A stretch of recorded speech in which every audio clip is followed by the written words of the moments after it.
So, as this seminar is going on, right, I need you to just do me a little favor so you can really understand what emotional abuse is and the depth of emotional abuse. I would like you to just do this small favor for me. I want you to just think to yourself, that maybe you were raised by an emotionally abusive parent, whether your mom, dad, or maybe even your caregiver, you know, and then for like 16, 17 years, you lived under their care, and for these 16, 17 years, you were emotionally abused. And what I mean, or what I'm talking about this time now, is you were being told that you are ugly, nobody will love you, that you are worthless, you are told you are stupid, you were told they are not even intelligent, that you're of no good to anybody. That you even being alive is a waste of time, it's a waste of space, waste of oxygen, waste of matter. You know, you were being told all these hurtful things for 17 years, 16, 17 years. Just have that at the back of your mind. And then now imagine, what do you think? How would this kind of thing affect your life? you know and this is the reality of many people.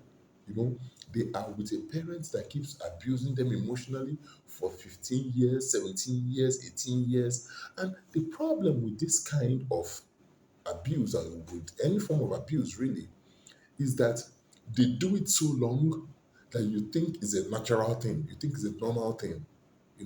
It's like, I always find it funny that as a human being now, if you were born in a jail, you know and you grow up there, you come to assume it's normal to be born in a jail, you know? And this same thing happens in emotional abuse. When you are being insulted, intimidated, harassed, belittled, demeaned for 17 years, 16 years, you come and think, well, it's probably happening to everybody, it's a normal thing, you know? So let's continue from where we are. You know, so what I want you to understand is that when it comes to the emotional abuse, most of the time, the person that is being abused, maintains a relationship with the abuser.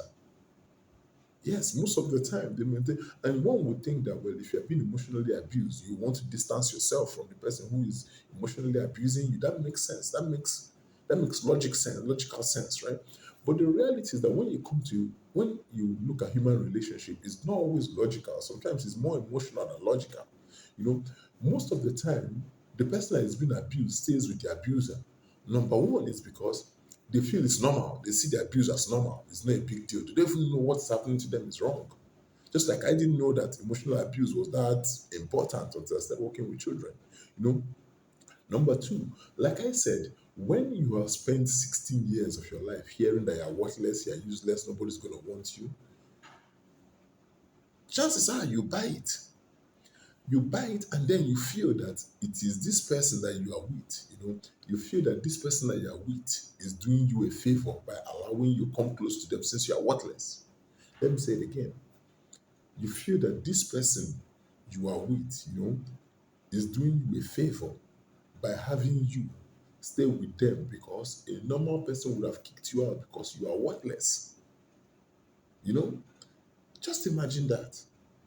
So a lot of the time, the person stays with the abuser, because they kind of their scenarios. What I notice about emotional abuse is that there are situations where the person gives you like a little kind of, hey, oh, you did good, a little kind of positive affirmations, no, a little kind of reinforcements, compliments, and you buy into that, you hug on to that because wow, they finally say something positive about you.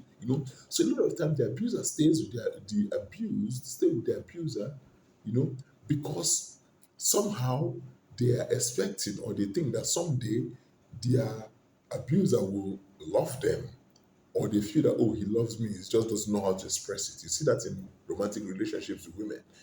Oh, doesn't know how to express it, oh, he's going through issues. Sometimes I see them making excuse for the person who's abusing them, which should not be the case. You don't have to be in if your relationship is abusive, you can leave. Don't feel the need that you have to stay in that relationship, because the thing is hurting you more than you know, and it's not normal. It's important for you to know that being in an abusive relationship is not normal. Whether it's your parents, your boyfriend, is not normal. It hurts you, and that's what this segment is, for you to see what it does to you.